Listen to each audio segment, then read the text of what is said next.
Hello, everyone. This is David Scadden. I am a professor at Harvard and a co-director of the Harvard Stem Cell Institute. I'm a practicing hematologist, oncologist, and have a longstanding interest in trying to understand the underlying biology of the blood and how understanding that may lead us ultimately to therapies. My task today is to speak with you about some of the things that I find very exciting about hematology that I hope you will too, and to provide something of an introduction for the subsequent modules in this course. So on the next slide, you'll see the topics that we're going to cover. I'm going to speak about the historic context of hematology and some of the basic concepts that have emanated from the study of hematology and hematopoiesis, and then talk about some of the practical implications of these discoveries and how they really have already made a big impact on the lives of millions of people, and how we hope that the future developments in the study of hematopoiesis will ultimately have a continued role in improving the quality of life for us and our loved ones.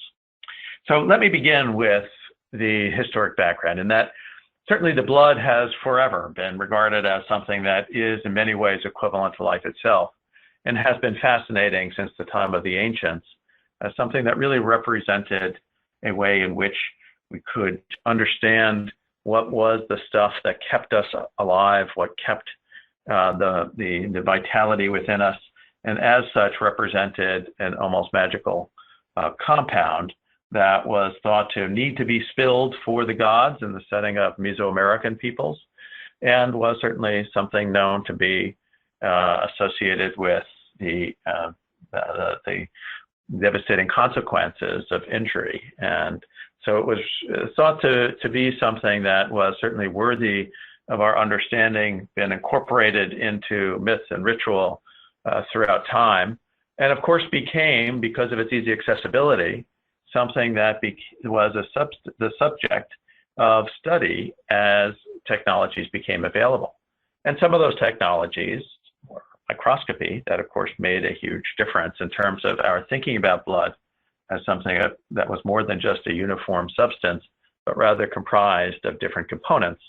And of course, with the cell theory came a notion that there were specific blood cells. And so just thinking about the time of the cell theory, that was really a notion that was proposed by Scadden and Schwann in the late 1830s.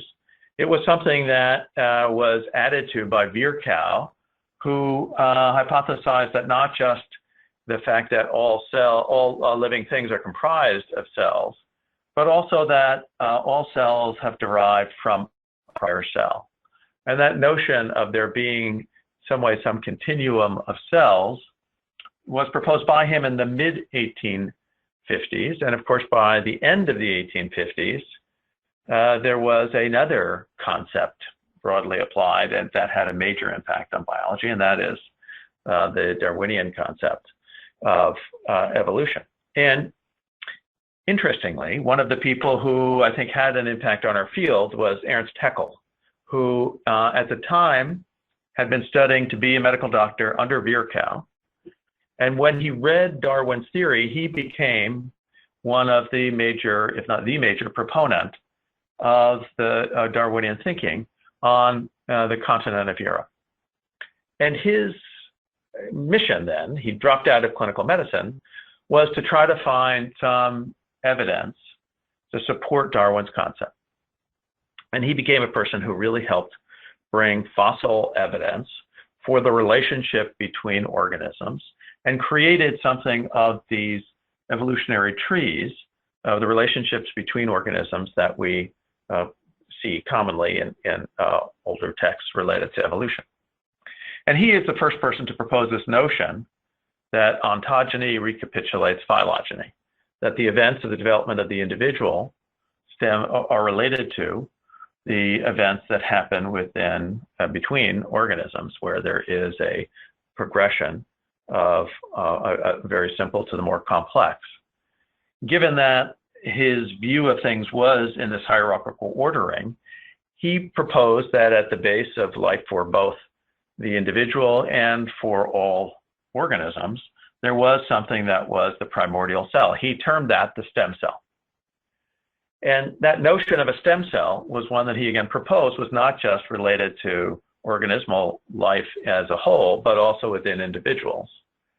And that idea of a stem cell was then something that was studied in embryology, but not really applied very much to adult biology until the stains became available from the work of many chemists, particularly in Central Europe and in Germany in particular, that then allowed tissues like the blood to be examined and recognized as being comprised not just of cells, but of many different types of cells.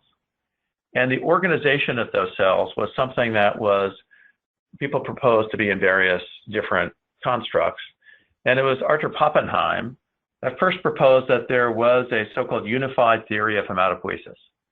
And in 1905, he said that basically cells are related to each other, that they derive from a common precursor population, a stem cell.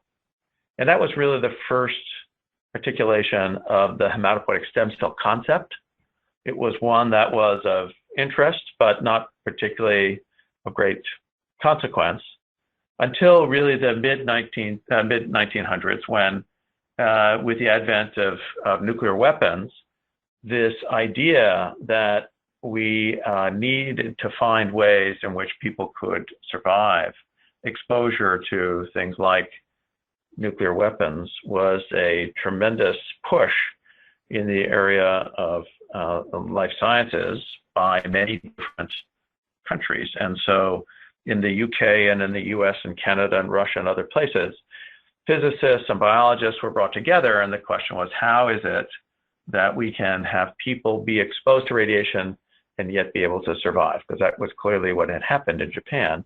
And one of the questions was, are there ways in which we can accomplish this as medical therapy? And that led to the study of whether or not there were such things as the stem cells that Pappenheim had proposed.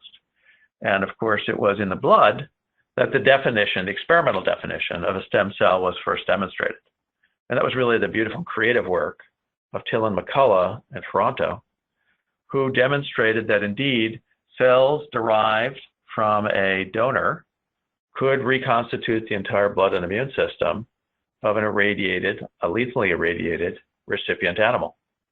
And by virtue of doing a really brilliant experiment where they could use the effects of radiation on karyotype as a gene marking method, they could demonstrate that individual cells were capable of providing the basis for multiple different cell types being made. Thus, the multipotentiality of blood stem cells was demonstrated. And then they could demonstrate that cells derived from one animal transplanted into a recipient could be harvested from that recipient and secondarily transplanted in a tertiary manner, and show that there was such a thing as the functional equivalent of self-renewal. That became, and still remains, a gold standard test for whether or not there are such things as stem cells in tissues. And it was the blood, again, that became the basis for this concept. Now, this concept also, in many ways, helps bear out the notion that there are cells that have a common lineage that relate to each other and that are replaced by production from a stem cell, so-called stem cell model of tissue replenishment. And that was in many ways one of the first ways in which experimental definition of the cell biology of tissues was first demonstrated. Now, during the time at which this experimental work was being done, which had much in the way of conceptual advance, the practical dimension of it was being concurrently tested. And that is that it was thought that if this can happen in animals, it can happen in humans. And indeed, even before Till and McCullough published their landmark experiment, a transplant had been done in a human. It was done in the setting of someone who had been accidentally exposed to radiation. And it was then applied to individuals who were had a malignant disease, and particularly leukemia, who were receiving radiation as a type of therapy.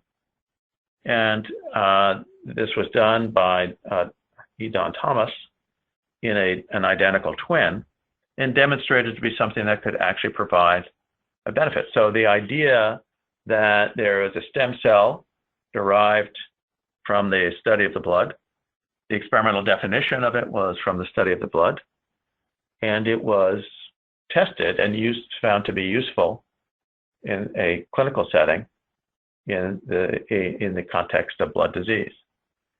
So really the very early work of stem cell biology came out of study of the blood. And in many ways, it was that foundational work that provided the basis for this society, the International Society of Experimental Hematology, whose first meetings, I believe, were actually in the context of transplanters working with experimental biologists. And I believe the early meetings were actually in Oak Ridge Laboratories, which was a nuclear facility of the US military. So that concept of the stem cell was one that clearly became a major emphasis in our field. It became something that was tested experimentally, and I have to say one of the subsequent meetings at Oak Ridge tried to compile the results of multiple people who had been trying to test this clinically.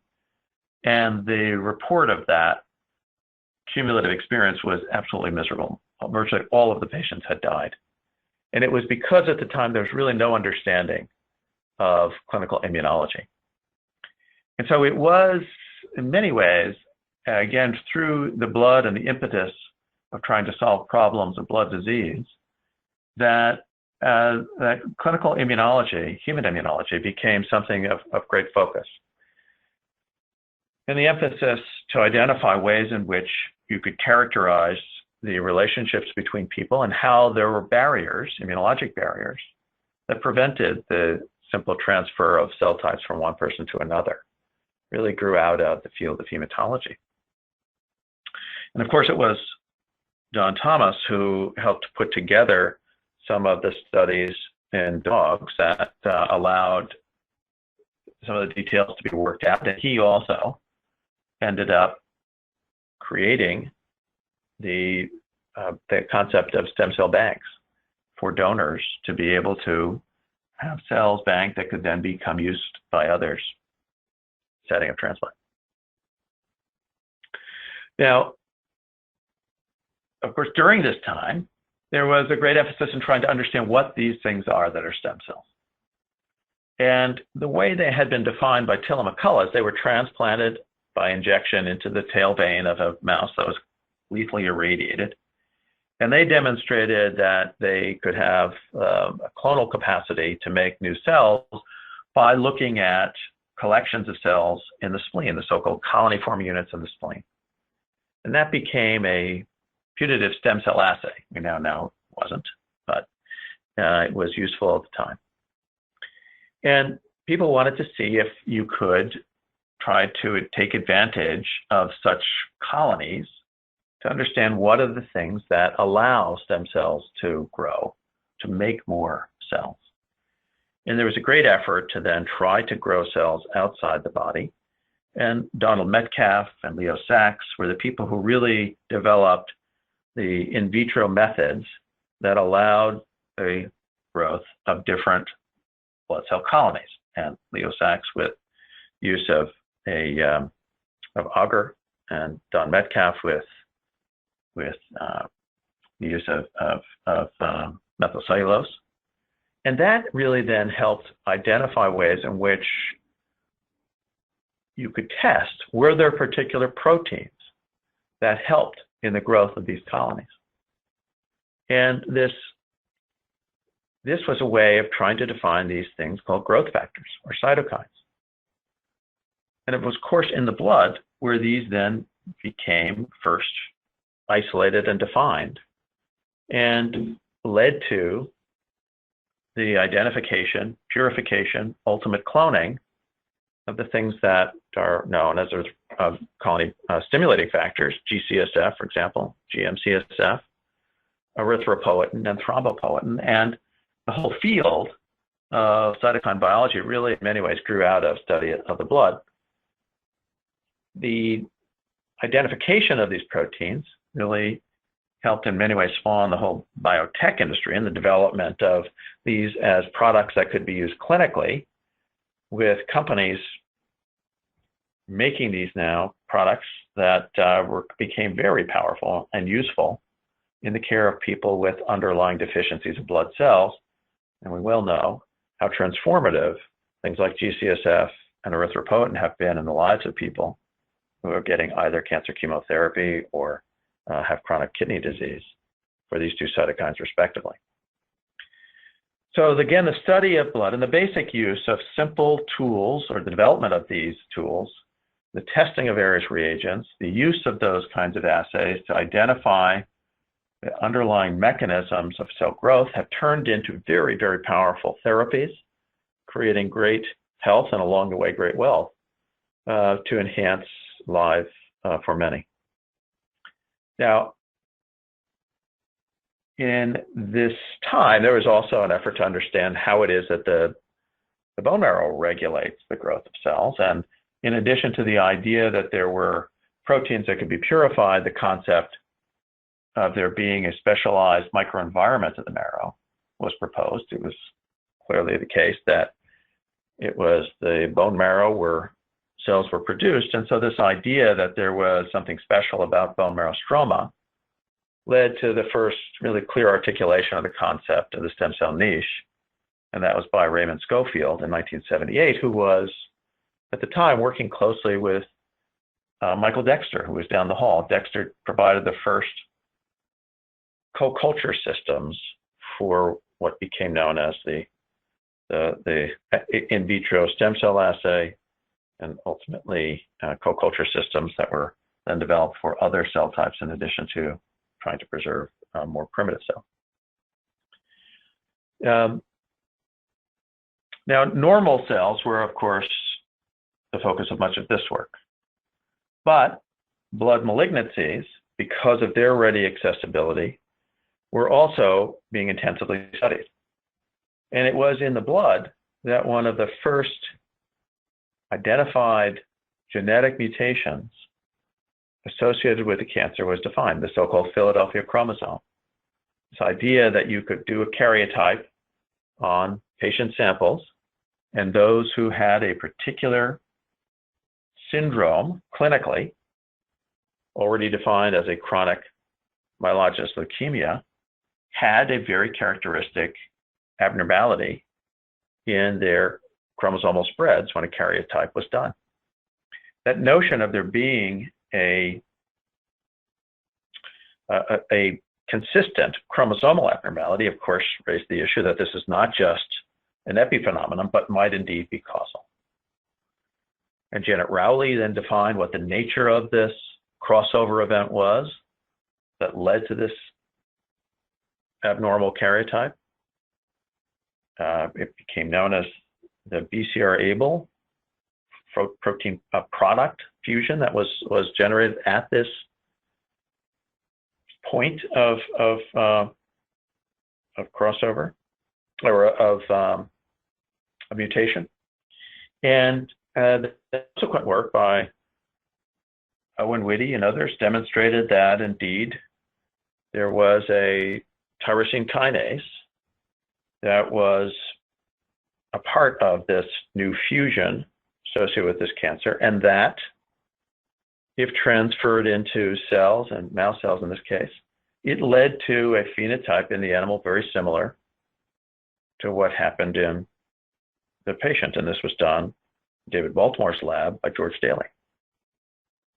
And the idea then that there was a very particular genetic driver that could be defined from the study of patient samples, that could be experimentally tested, validated through animal models of the blood, was then very well defined. And it was Brian Drucker who said, well, this tyrosine kinase is one that we ought to be able to drug, and in conjunction with Nick Leiden and others who are in industry working on small molecule inhibitors of enzymes, that really the first targeted therapy was developed, and that of course became Gleevec for the treatment of CML. So in many ways, the blood has been paradigmatic for our understanding of basic concepts of the way cells relate to each other, the way tissue is organized, the way tissue replenishes itself under conditions of homeostasis or stress, ways in which that underlying biology can be both understood and then ultimately used for practical application in the treatment of people through the use of cell-based therapies like transplant, or protein-based therapies like cytokines, or small molecule-based therapies like Levac, all came out of the study of hematology and hematopoiesis. So the kinds of things that you're going to learn about are really the basis for studies going forward of thinking about ways in which this tissue that is in many ways understood at a cellular and molecular level better than any other tissue can continue to point to new ways to understand the way the body works, how it responds to stress, how it changes with age, how it can be corrupted by processes like cancer, and how ultimately that understanding can make its way into tools in the hands of clinicians to have a positive impact on the lives of people. So I hope you'll have a wonderful experience going through this, that you'll take away from it both practical understanding, but also inspiration for how to use what you learn for the benefit of others. And I appreciate the attention you've given to this talk, and I wish you well. And I'll sign off.